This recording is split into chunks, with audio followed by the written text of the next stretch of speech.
Can you check on your phone if you can see it?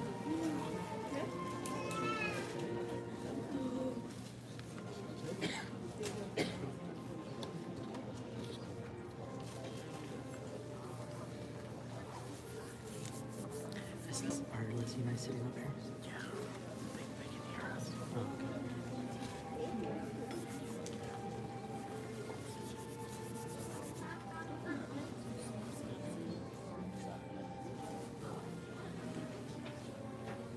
You can mute it for now.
eso, sin más, daremos inicio a este discurso de funeral.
A nombre de la familia Villa, les damos una cordial bienvenida y a la vez expresan su agradecimiento por su asistencia a este momento tan importante para ellos de pues lo que tiene que ver con nuestro hermano y amigo Luis Villa. Aprecian mucho a sus familiares, a sus amigos, a sus hermanos, los que están aquí en este salón, en este complejo, de los testigos de Jehová, así como los que están a su alrededor de este mismo lugar. Apreciamos mucho también a los que están en vivo, observando por el sistema web de YouTube, de video, el desenlace de este discurso, por sus medios de dispositivos electrónicos que tienen. En memoria de nuestro amigo y querido hermano Luis Villa, les damos esta bienvenida. Los funerales nos recuerdan lo corto e incierta que es la vida. Por eso es muy oportuno que estemos aquí presentes para que repasemos mediante la Biblia de qué forma estamos teniendo nuestra vida, sobre todo para agradar y adorar a Jehová Dios. Además, claro que la Biblia nos da consuelo, ánimo y esperanza a los dolientes de la pérdida de su ser querido. Por eso queremos invitar ahora a nuestro hermano Marcos Molde para que nos recuerde precisamente con la Biblia estos aspectos tan importantes de la vida.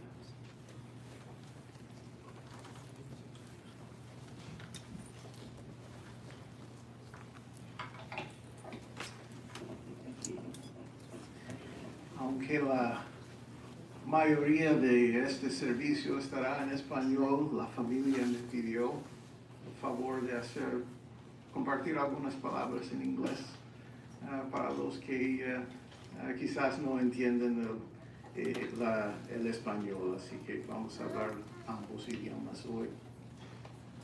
Un segundito.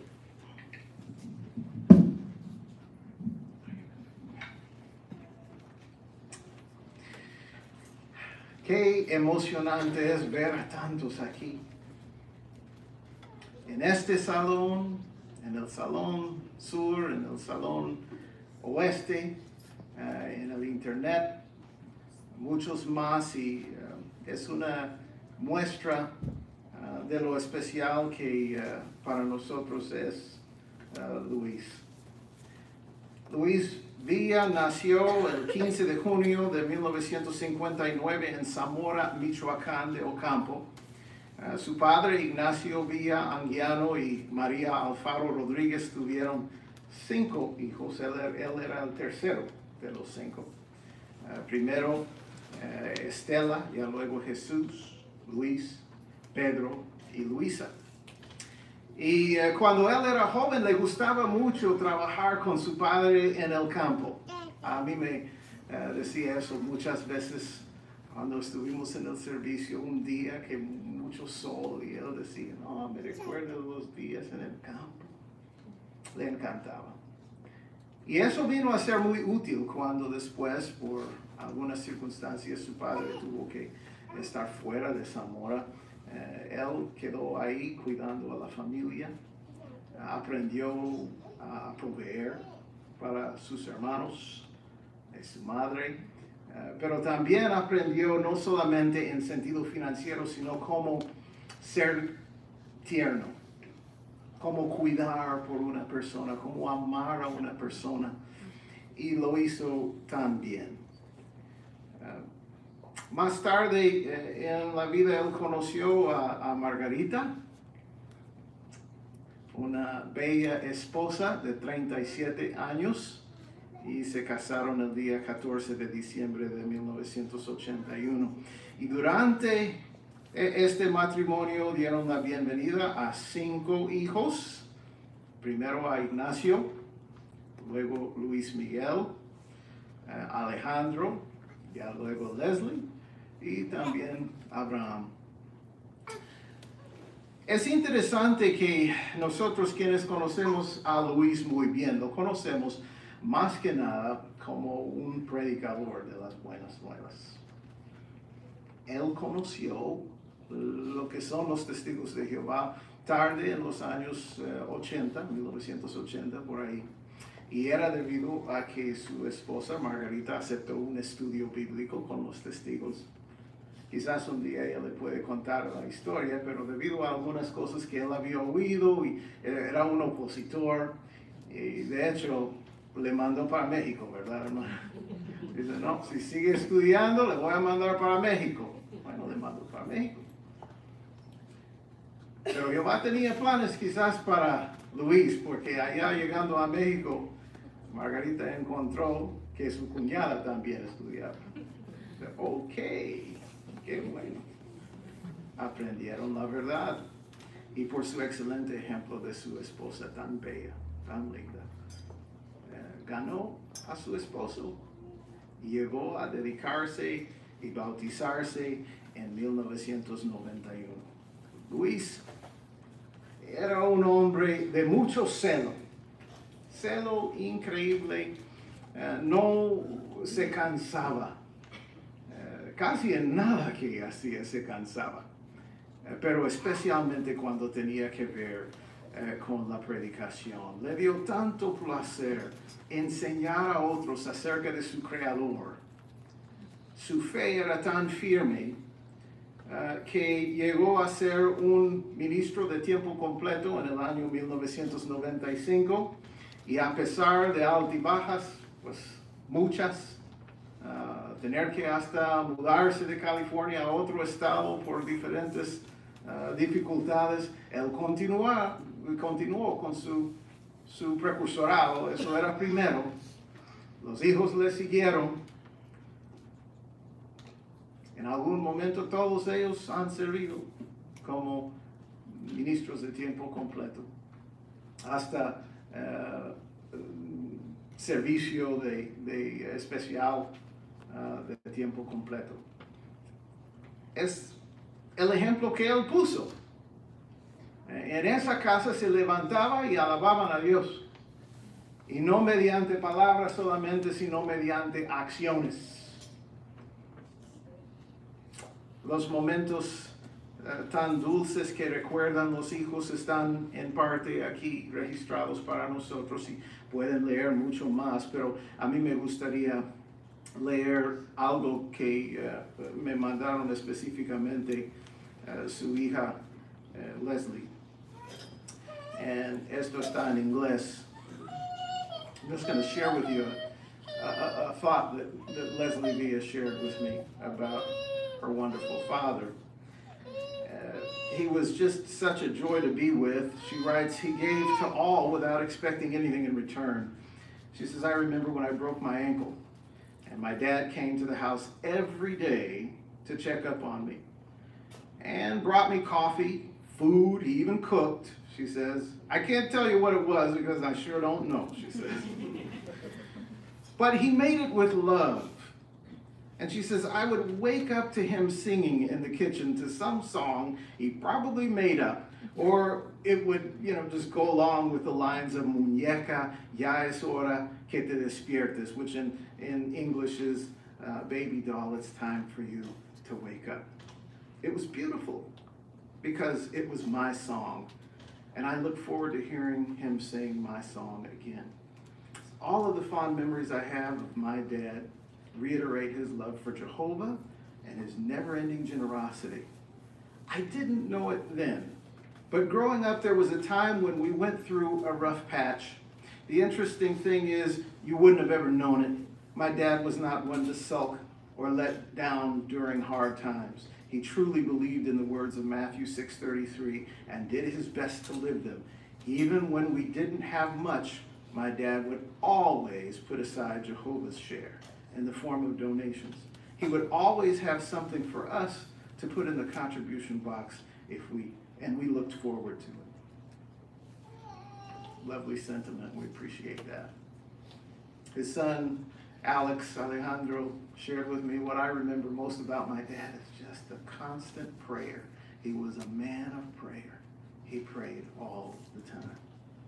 What a wonderful way to set an example for a family. Luis was, without a doubt, an incredible person. I can't think of much about Luis that was ordinary. His life was extraordinary in every way. And I spent some time thinking about Luis, and because I know him to be a positive person, and I tried to think, people in my life, my own parents and others, and I can think of others who are very positive, but I can honestly say, without any hint of dishonesty, I have never known a more positive person than Luis Villa. He built me up. He lifted me up at times when I was down. And his go-to line was, Jehovah will take care of it. Jehovah will take care of it. Such a strong faith in God that he passed on to his children and that we see exemplified here today. And so, desafortunadamente, en realidad, literalmente perdimos a nuestro querido Luis temprano en el mes de febrero. Y no podemos decir dogmáticamente con 100% de certeza que él ha fallecido. Mucho menos podemos decir la fecha ni la manera en la cual murió. Quizás exista en algunos de nosotros una pizca de esperanza que Luis sigue vivo en alguna parte, pues no es un pecado. Si fuera cierto, sería maravilloso. Y ojalá pudiera entrar en el nuevo mundo con vida. Pero si no, Luis no sería el primero en tener más que un funeral. Sea como fuere, Lucas capítulo 20, versículo 38 nos recuerda que los siervos fieles de Dios que mueran siguen vivos desde el punto de vista de Él. Pero tal como es la situación, las circunstancias, el tiempo que ha pasado nos dan más que una expectativa razonable que ya no vive, y es por eso que estamos aquí. En estos momentos es bueno recordar que Jehová es el Dios de todo consuelo. Sin duda consoló y tranquilizó a Luis de maneras que nosotros no podemos imaginar. El Espíritu Santo es la fuerza más poderosa del universo y es un calmante sin igual. Durante la Segunda Guerra Mundial, una de nuestras hermanas, Elsa Apt, relató cómo que el Espíritu Santo puede ayudar en momentos así. Ella dijo, después de pasar tiempo en varios campos de concentración, dice, antes que me arrestaran, había leído la carta de una hermana que decía que bajo pruebas severas, el Espíritu de Jehová infunde en la persona que le sirve un sentimiento de calma. Dice, yo pensaba que ella tenía que estar exagerando un poco, pero cuando yo misma experimenté las pruebas, supe que ella había dicho de verdad, la verdad. Realmente sucede de ese modo. Es difícil concebirlo si no se ha tenido esa experiencia, dice Elsa. Sin embargo, eso fue realmente lo que me sucedió. Jehová ayuda. Y ahora cuando nosotros estamos aquí pensando en Luis, podemos estar seguros y tener muchos consuelos sabiendo que Jehová estuvo con él. Jehová le ayudó hasta el fin. It's difficult for us to imagine, friends, that we can't say the date or the time or the way in which we lost our dear friend. And it hurts. It hurts. But what we just shared in Spanish is the fact that we don't know this might cause us to hold on to some hope that perhaps Luis is still alive someplace, and that's okay. Holding on to that little hope, that's okay. And we hope it's true, and that he can go on into the new world, the new paradise. We'll talk about that some, alive. But if that's not the case, he wouldn't be the first one to receive more than one funeral. And if, in fact, he did face his end, as time and the circumstances certainly suggest to us, it gives us more than a reasonable expectation that our dear friend is no more.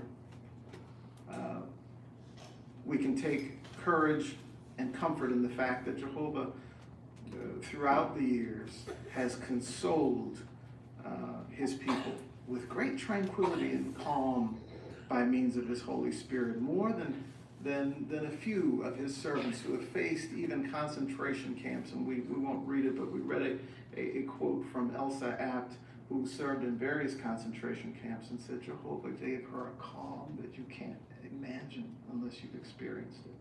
So we need not fear, we need not worry about our dear friend and what happened to him. Jehovah was with him.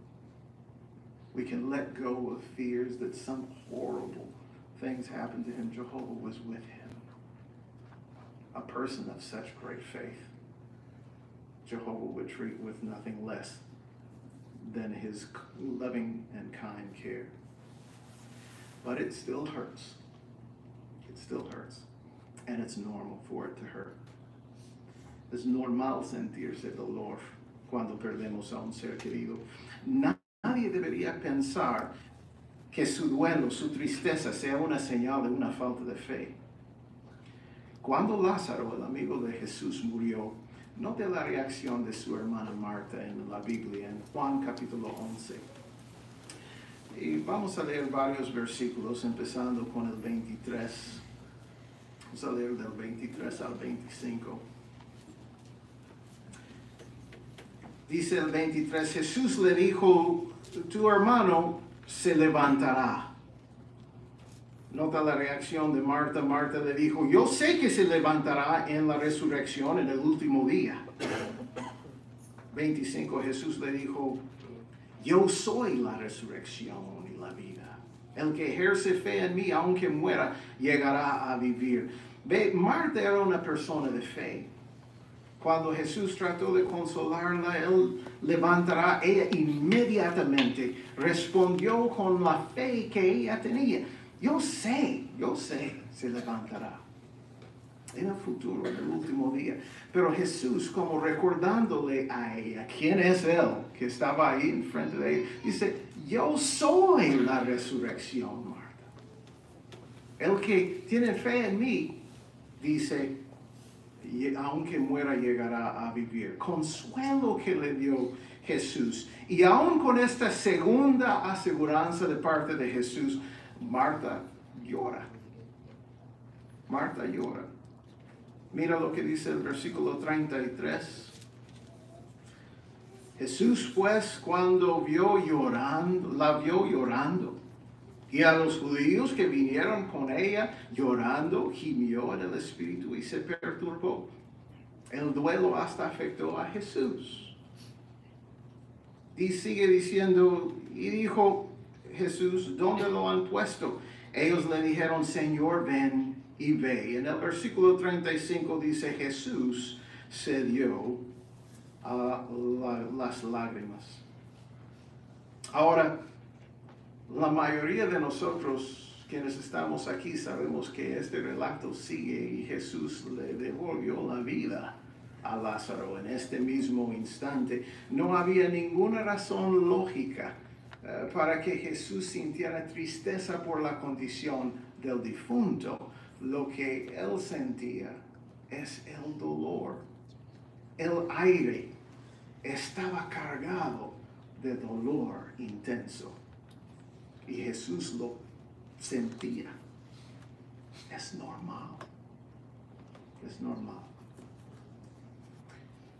¿Cómo aprendió Jesús a ser tan consolador, a estar tan interesado en los demás? Bueno, lo aprendió de su Padre. Mira lo que dice Salmo 34. El Salmo 34, el versículo 18 dice, Jehová está cerca de los que están quebrantados de corazón y salva a los que están aplastados en espíritu. Está cerca. Él está a su lado. Él no abandona. Él consuela.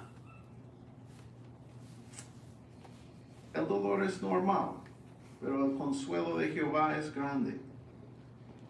So, friends, we're here and we hurt. We hurt for our friends. We hurt for Luis. We hurt for his family, and that's normal.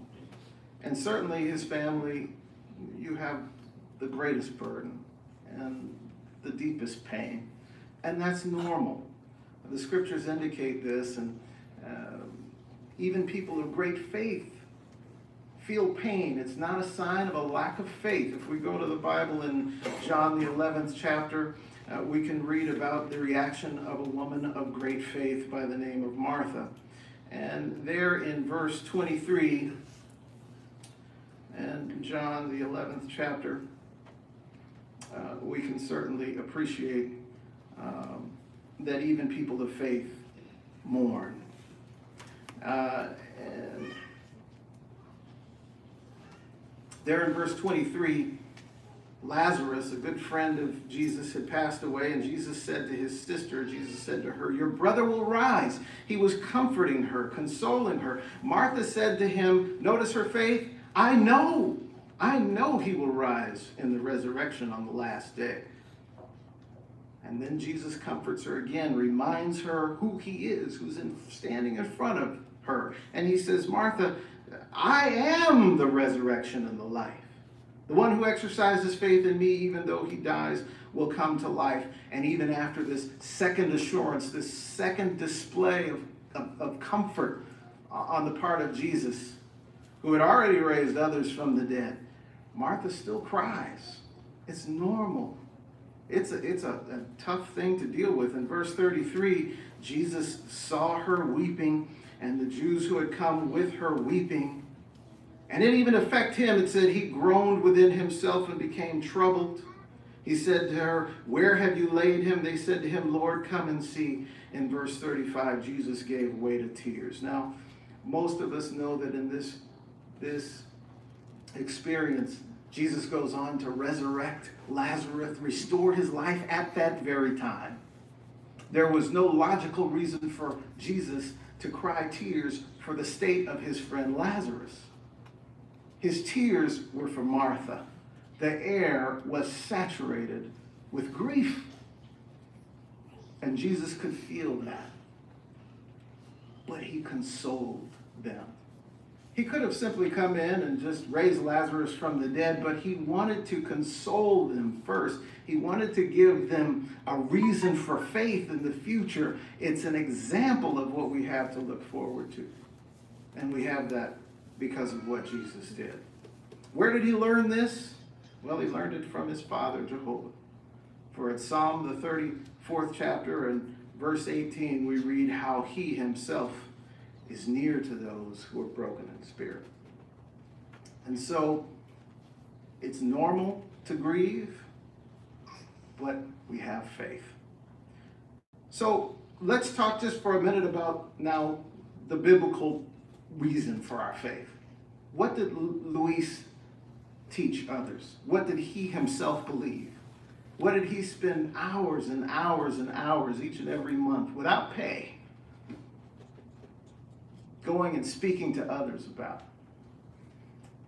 Well, that the Bible has a hope for the future.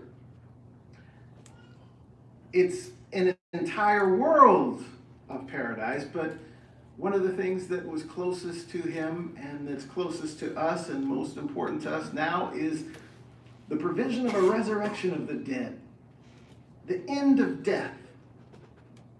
How do we know this? Well, the Bible mentions some 40 times everlasting life for righteous individuals. Not just that mankind would reside forever on the earth, but individuals, righteous people, would live forever on the earth. Where do we get this from? It's straight from the scriptures. More than 40 times it's written. So then why do we die? Well, if we go to the Bible in Genesis chapter 2, we look at verse 15, we find out where death, the first mention of death, came from. It says, 15 through 17 says, Jehovah God took the man and settled him in the Garden of Eden to cultivate it and care for it. Jehovah God also gave this command to the man. He says, from every tree of the garden you may eat to satisfaction, but as for the tree of the knowledge of good and bad, you must not eat from it. For in the day you eat from it, you will certainly die. That's the mention of death to Adam and Eve. Death was conditional. Man was not designed to die. He was not created to die. He was created to live forever on earth. Just as the scriptures hold out hope for us, scriptures hold out hope for Luis. That was God's purpose. Only one condition. You do this, and death will win the victory over you. And we know the story. We know that Adam and Eve ate from this tree, which represented God's right to decide what was good and bad. And so Jehovah pronounced sentence on them in the 3rd chapter of Genesis in verse 19.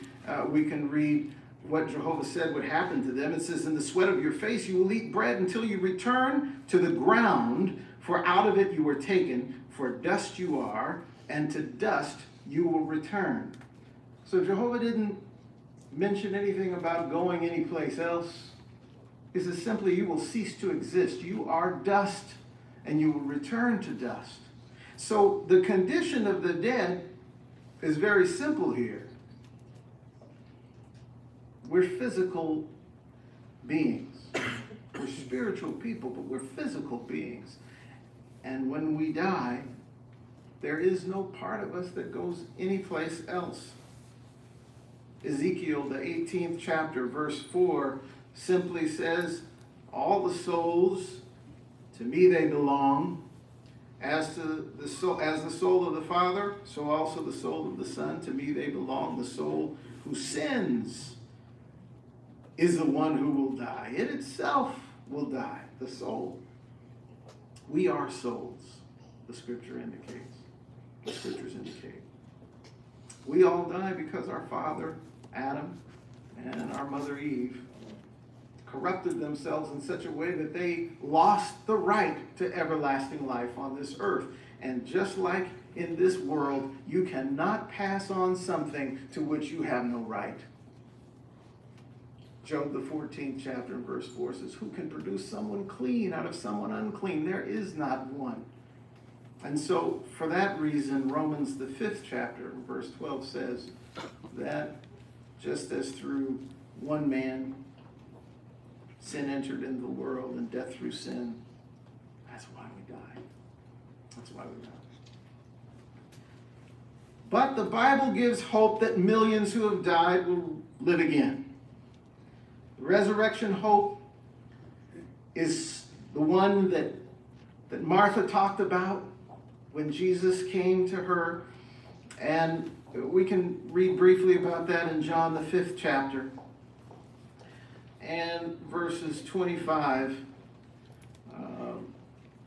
Jesus gives this incredible hope to us. In verse 25, Jesus says, "Most truly I say to you, the hour is coming, and it is now, when the dead will hear the voice of the Son of God, and those who have paid attention will live." Now, if we examine that just a little bit, Jesus says something puzzling there. It says the dead will hear the voice of the Son of God, and we know the dead can't hear. We know that Ecclesiastes says that there's no knowledge in the grave. There's no understanding. The dead are conscious of nothing at all, says verse 5. So here Jesus was speaking principally about those who were spiritually dead. You see, they would hear Jesus' words and they would come to life. They would hear Jesus' words, and though they were dead in their trespasses, they would now have the hope of everlasting life. That's why he says the hour is coming, and it is now. In other words, those resurrections were taking place at that time. People were making changes on a scale that can simply not be fathomable unless you see it. It was as though dead were coming to life. But now Jesus says that as amazing as those transformations were, as amazing as those transformations that happened now at that time and would continue, the hour is coming, those transformations like the one that Luis experienced himself, as amazing as all that is, it pales in comparison to what Jesus said would come. Because then in verse 28, he says, "Do not be amazed at this, for the hour is coming in which all those in the memorial tombs will hear his voice and come out." You see, that is the physical resurrection. The hour is coming.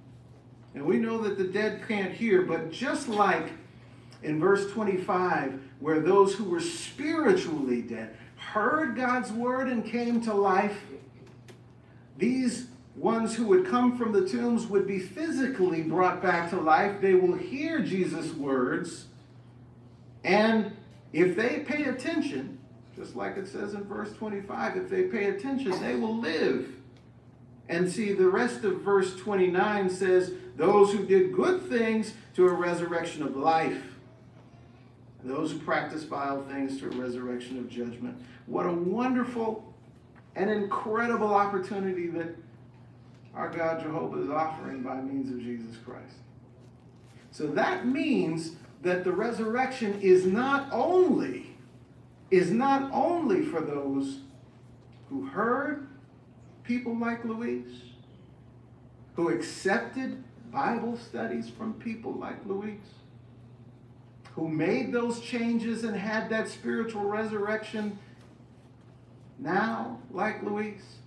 But that resurrection, according to Acts the 24th chapter and verse 15, includes another group.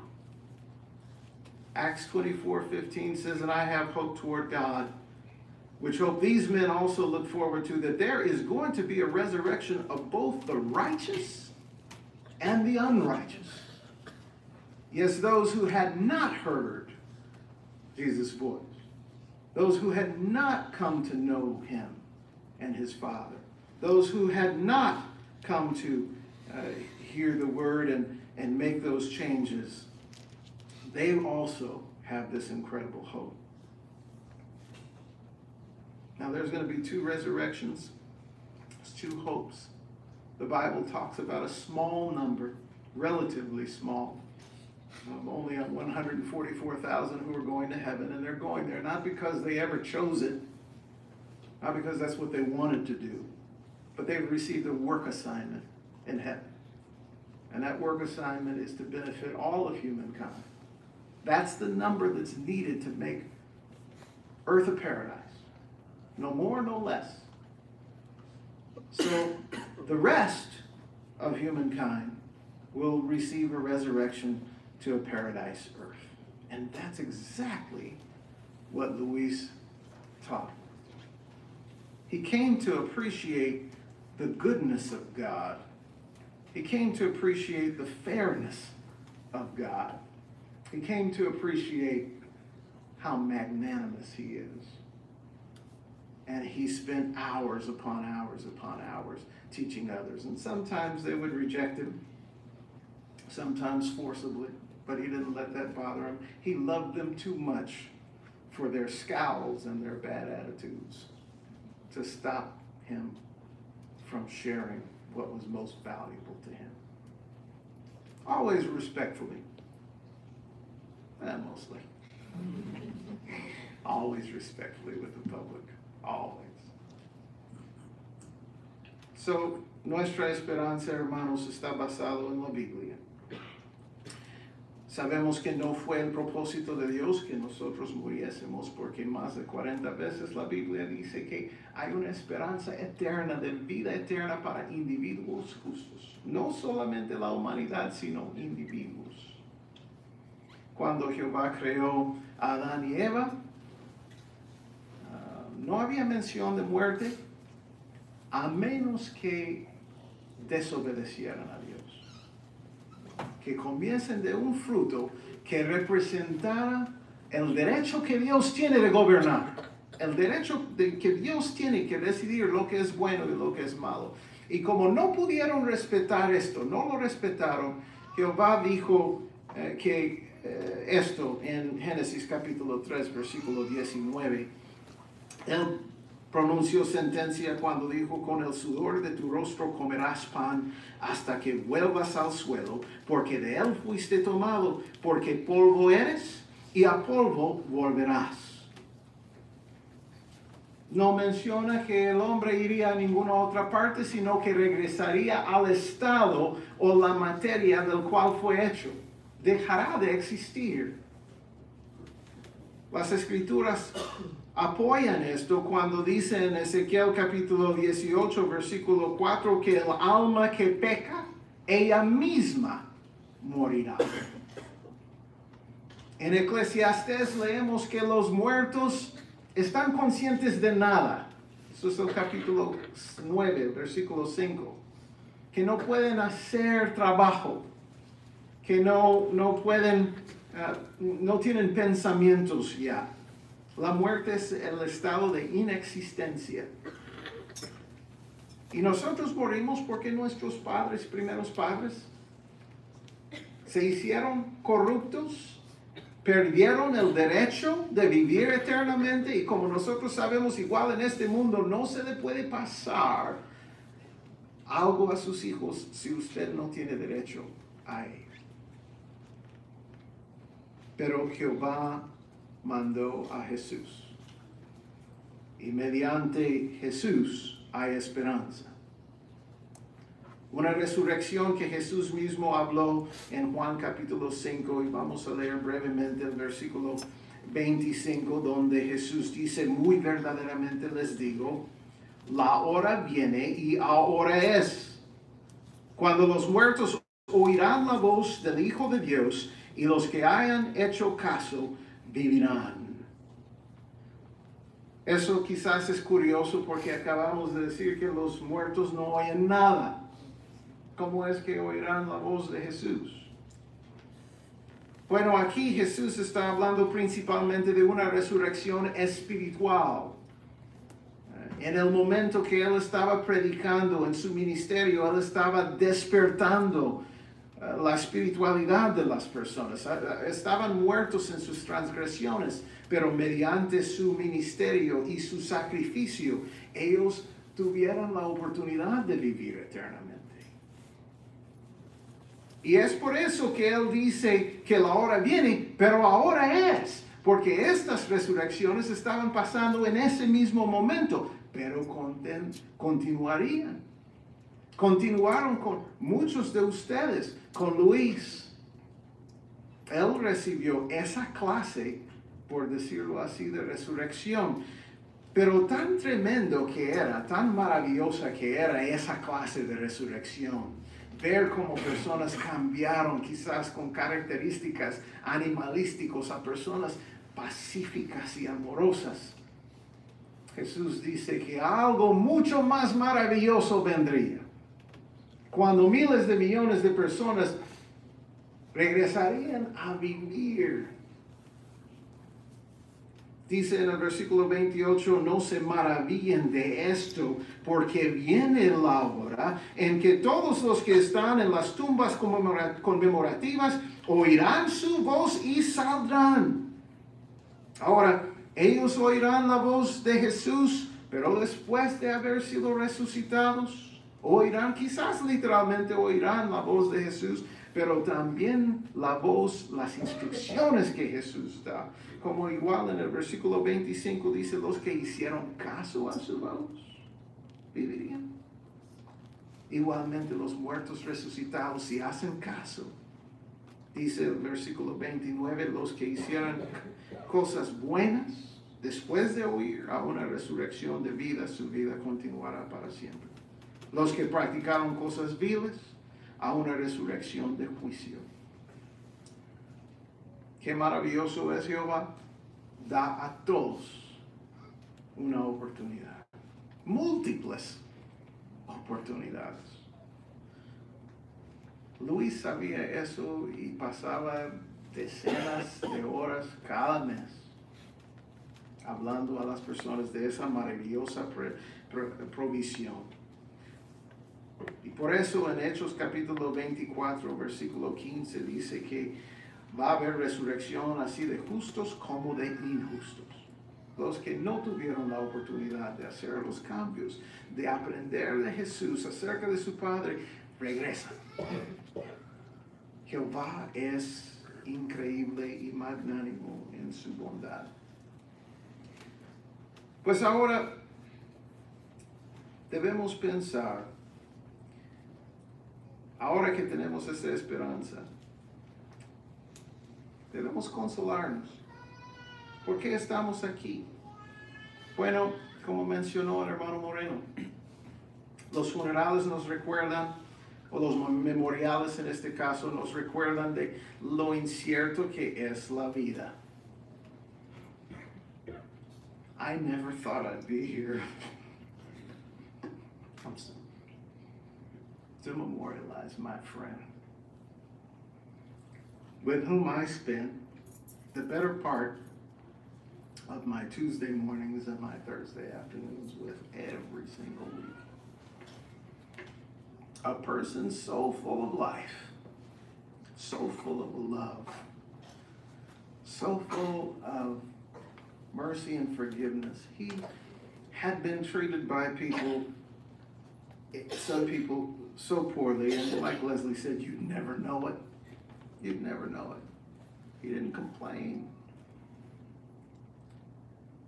But we come here today, those of us who knew him, because life is fleeting, and because, just like Luis, we need to learn how to count our days. He made such good use of his time.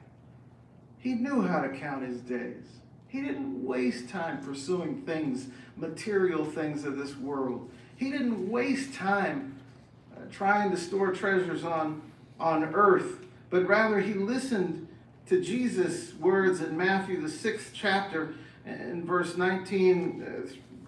He says, and continuing on, it says, stop storing up for yourselves treasures on earth where moth and rust consume and where thieves break in and steal. It says, rather store up for yourselves treasures in heaven where neither moth nor rust consumes and where thieves do not break in and steal. For where your treasure is, there your heart will be also.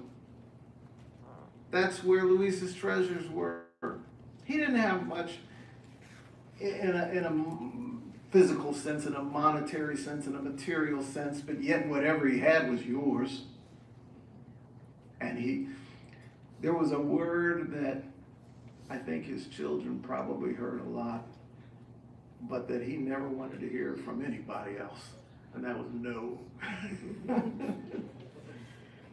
He wouldn't take no for an answer. No, you're going to take this coffee. I'm going to buy it for you. But Luis, you're on disability. I got a job. You're going to drink it.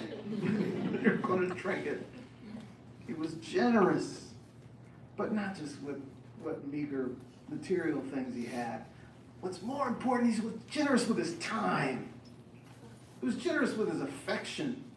He was generous with his love. That's why he may have knocked on your door,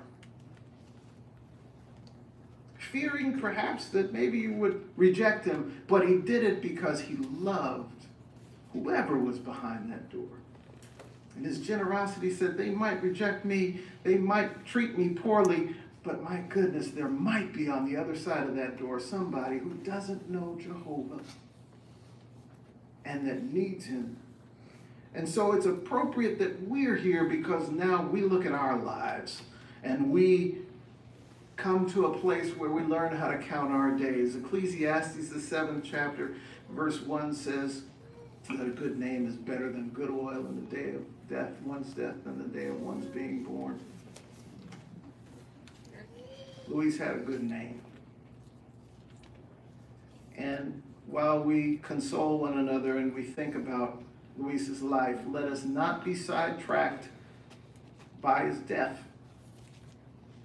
We are not defined by the way we die. We are defined by the way we live and the purpose for which we live. Luis lived for his God, and he lived to share the truth of God's word with others. And so that is why, even though we're very sad at Luis's passing, I can guarantee you we will smile more than we will frown. We will laugh more than we will cry. We will rejoice more than we will weep. Because the incredible hope that the God of Luis Villa gives us all will sustain us. Some of you may not know him. His name is Jehovah. Luis wants you to know him, and we do too.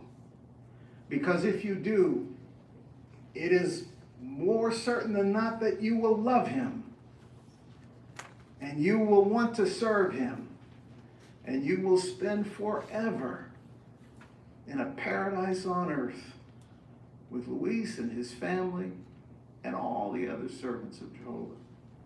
You will experience the resurrection of the dead, both righteous and unrighteous. You will see as they learn the truth of God's word and have the opportunity to continue on. Well, they may not have known they did some terrible things in life, but they didn't know. That's the hope we have. We console each other with that. Estamos aquí, hermanos, porque necesitamos consolarnos. Así como Jesús consoló a Marta. Así como él aprendió de su Padre. Nosotros necesitamos recordar la obra de Luis, pero no porque Luis lo hizo, sino porque Jehová mandó que lo hiciera. Luis era un siervo de Jehová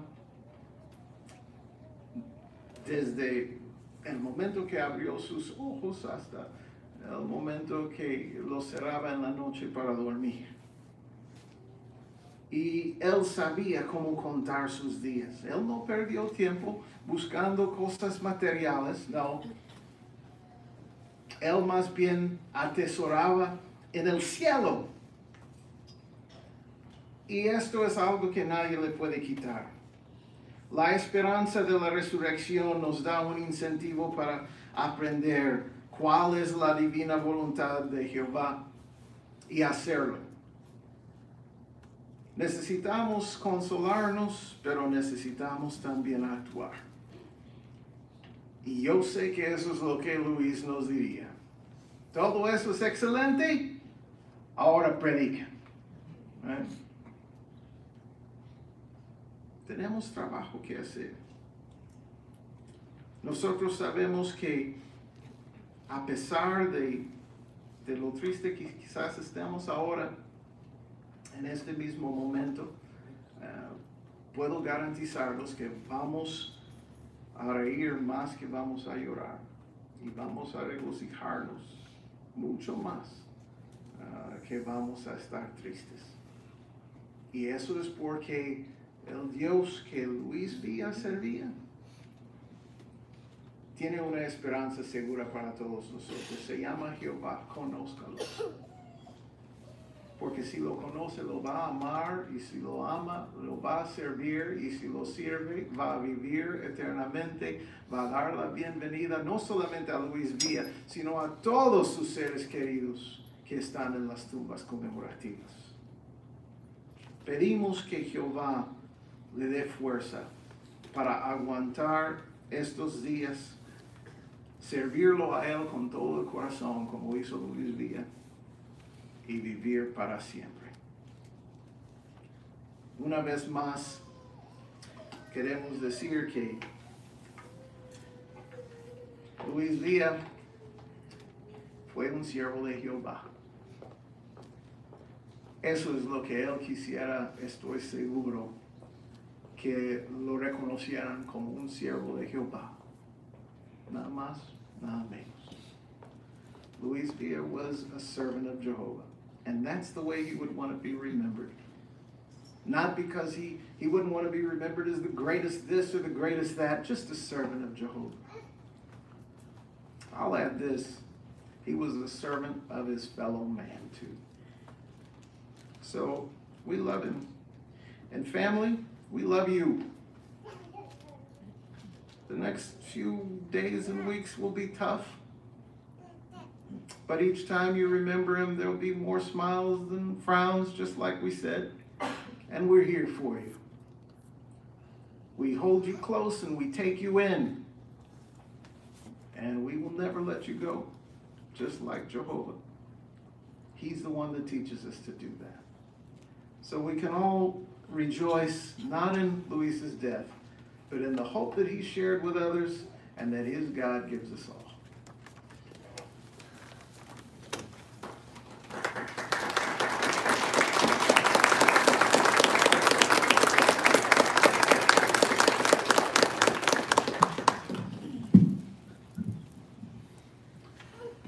Sin duda que Jehová ha consolado, ha animado y ha dado esperanza a todos, sobre todo a la familia Villa. Gracias, hermano Marcos, por ser tan espontáneo, sencillo, el explicarnos esta promesa y este consuelo. Y también por recordarnos bellos momentos y agradables de nuestro hermano Luis Villa. Muchas gracias. Bien, pues estamos por terminar. Solo queremos hacerles un pequeño comentario sobre esta ocasión tan especial para la familia Villa y también para nosotros, sus amigos del hermano Luis. Queremos comentarles que en la parte de atrás se ha hecho un pequeño refrigerio para todos los que gusten, deseen acompañar unos momentos más a nuestros hermanos Villa, quizás para brindarles un sentimiento, emoción de lo que ustedes sienten por ello, para consolarles. Les pedimos solo un favor, que puedan tomarlo allá en la parte de atrás, en el vestíbulo. No introduzcamos por favor acá alimentos al Salón del Rey. Muchas gracias por cooperar con nosotros. Finalmente queremos cantar, pues estamos contentos a la vez de servirle a un Dios que tiene esperanza para todos nosotros. La canción es la número 151, si gusta usted elevar junto con cada uno de nosotros la canción, el canto, le invitaremos. Aparecerán por ahí la letra en el dispositivo de la televisión, o si usted gusta buscarlo en su libro de cancionero, el número 151. Finalmente nuestro hermano Mosley nos hará una oración de despedida.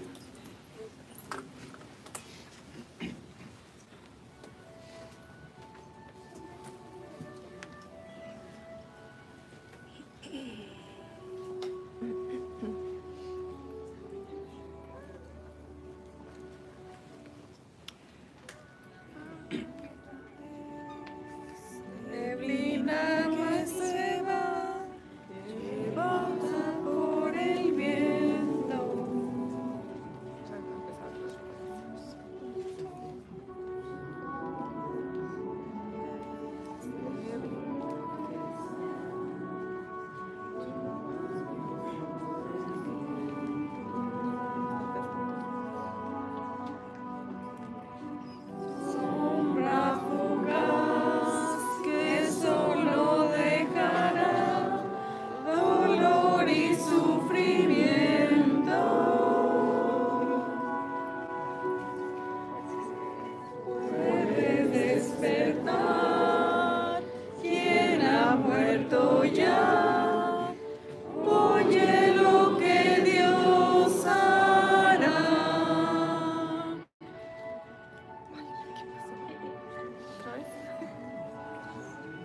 Ya empezó ya.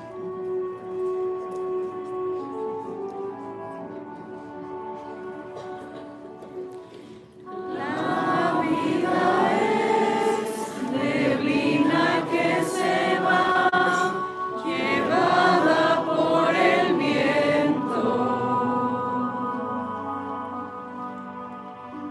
Sombra fugaz que solo dejará dolor y sufrimiento. Puede despertar quien ha muerto ya. Oye lo que Dios hará. Llamaré a los que duermen, ellos me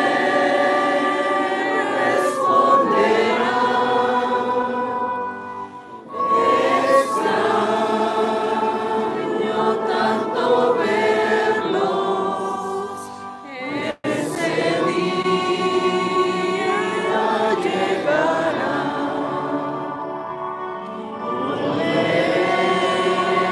Volveremos a besarlos, los podremos abrazar y siempre viviremos dando gracias a Jehová. Cuando se van amigos de Jehová, Él nunca los olvida. Muy pronto ya Jehová los llamará de nuevo a la vida. Se levantarán y disfrutarán un futuro sin final. Llamaré a los que duermen, ellos me responderán.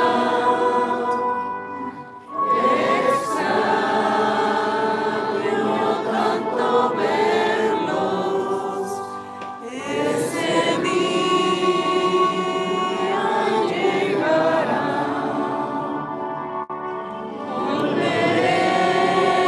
Volveremos a besarlos, los podremos abrazar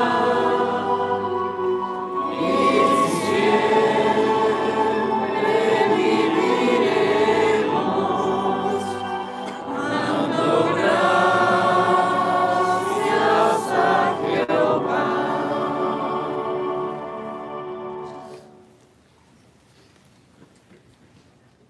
Nuestro Padre benévolo y todopoderoso Jehová, nos inclinamos hacia ti y estamos tristes aquí, pero reunidos y agradecidos por tener la vida y la oportunidad de recordar nuestro amigo Luis, tu amigo Luis. Estamos contentos de que Él te sirvió con todo lo que Él tuvo. No dejó nada en la mesa, por decirlo así, sino que se gastó a favor tuyo, también a favor de tu organización, pero más bien a favor tuyo, de su familia también, de Él, la comunidad. Estamos muy contentos por el ejemplo que Él puso, Jehová, porque Él estaba siguiendo el ejemplo más grande que tenemos, tu Hijo Cristo Jesús. Y pedimos que por favor, Jehová, a medida que pasan los días de duelo, que no perdamos de vista que lo más importante que nosotros tenemos es nuestra relación contigo. Luis bien lo sabía y compartía este mismo pensar con muchos otros. A medida que él predicaba y aún en la congregación, cómo él animaba a los demás diciendo cosas como Jehová va a cuidar. Así que por favor, Jehová, acepte nuestra oración sabiendo que nosotros sabemos que Él está en el lugar más seguro del universo, que es tu memoria, que nada puede hacerle daño, que Él tiene ahora muy seguro su futuro y nosotros podemos aprender de su ejemplo a saber cómo contar nuestros días. Cada uno de nosotros aquí en la casa de duelo deberíamos pensar en qué es lo que nosotros estamos haciendo con nuestras vidas. Enséñanos, oh Dios, cómo contar nuestros días para de manera que actuemos con sabiduría. Por favor, ayúdale a la familia Villa. Tú eres el Dios de todo consuelo. Tus brazos son fuertes, pero también son muy suaves en el sentido de que tú acaricias a los tuyos con mucho consuelo y ánimo. Y tu espíritu tranquiliza. Por favor, Jehová, que abunde este espíritu en la casa de los Villa. Por favor, Jehová, ayúdales también a los que han oído la voz de Luis a hacer caso y acercarse más a ti.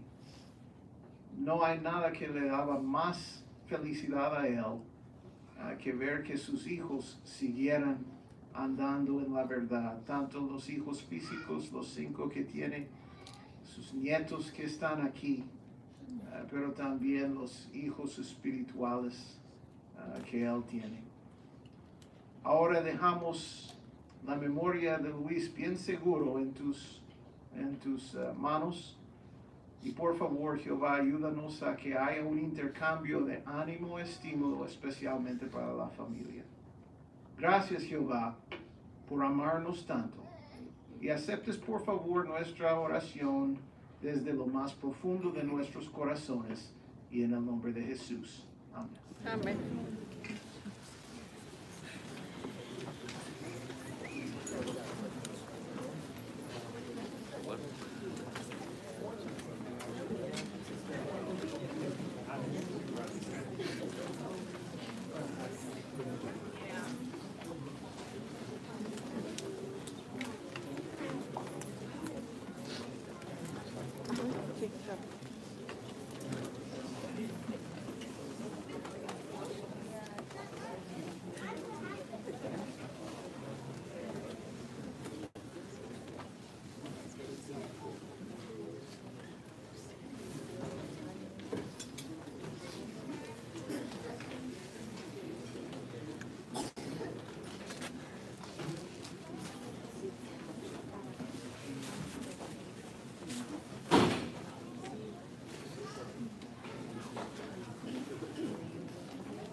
está, ahorita voy con ella.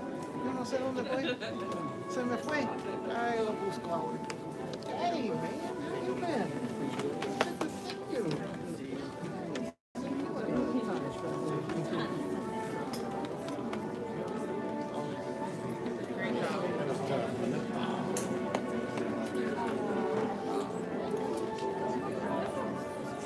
Some things we can understand. I tried. Thank you.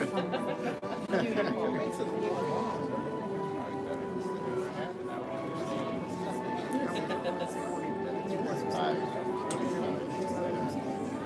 Did a beautiful job.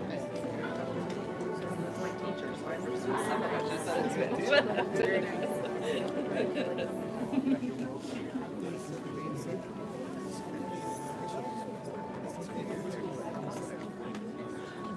Yeah, that's cool.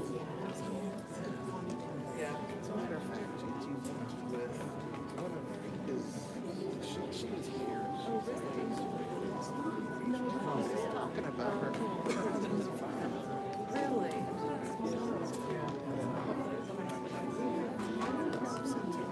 Oh no. Oh, she's over there. You guys are the fortunate recipients.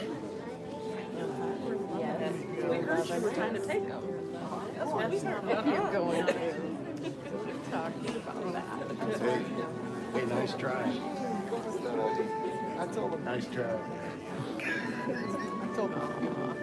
At least I knew about these signs.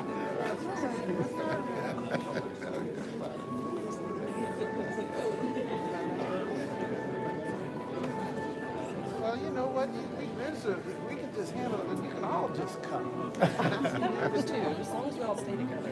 So, there you go. He was setting up some drinks. There you go. Yeah. You know where he understood those things, right? So there you go. Just come visit sometime. You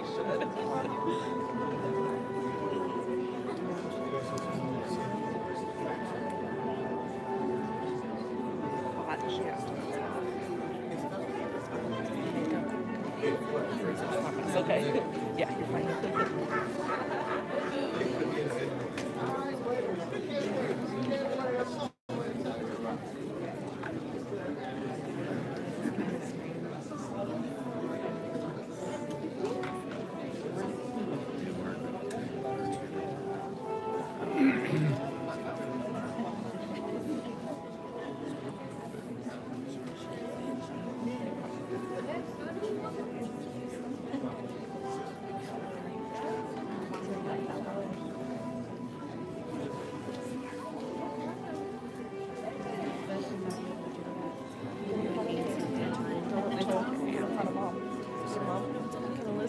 Elizabeth's trying to that one just can't talk right now. When we get close to Papa. No, that's why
Pues sí, nos alcanzó a llegar.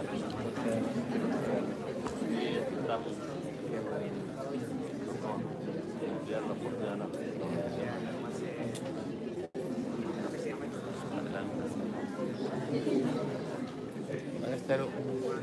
No, solo al lunes nos vamos tempranito.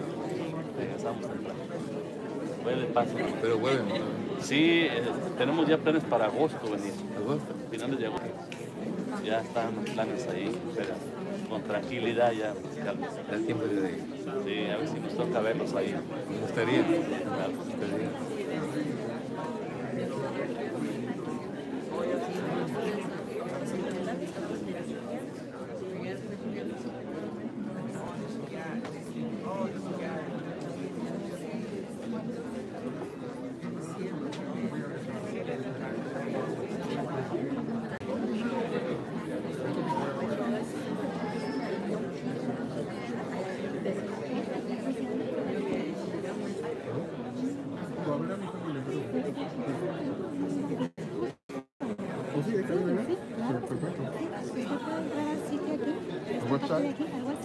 Y ahí puede buscar dónde están las reuniones en Perú.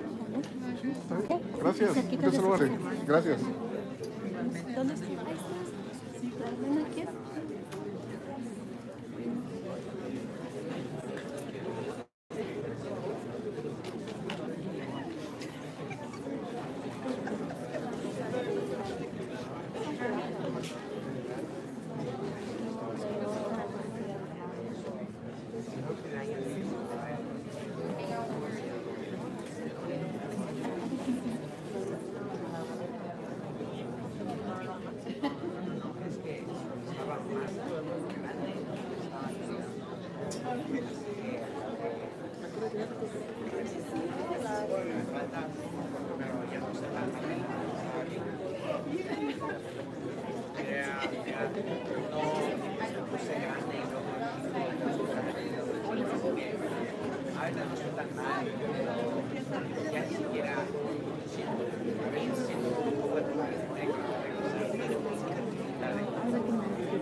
Virgilio, ¿cómo estamos?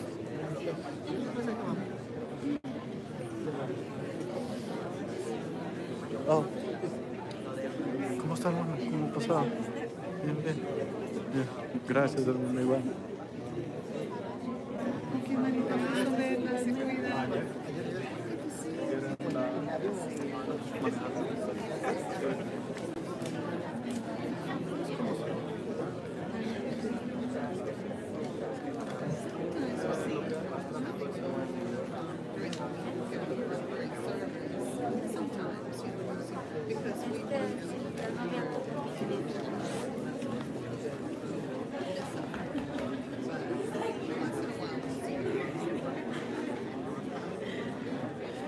Show up early.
¿Cómo estás? Gracias. How you feeling?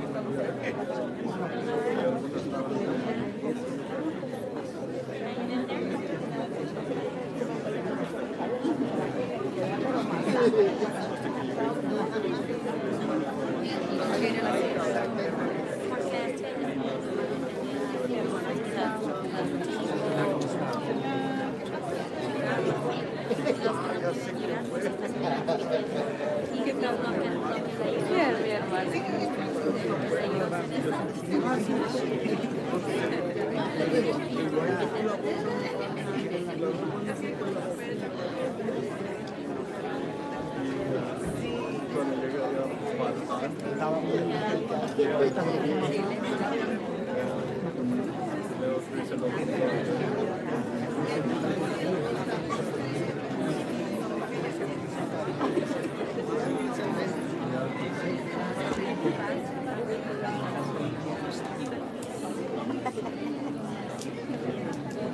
Te digo que los que nos estamos. Ah, sí.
Sí, aquí está.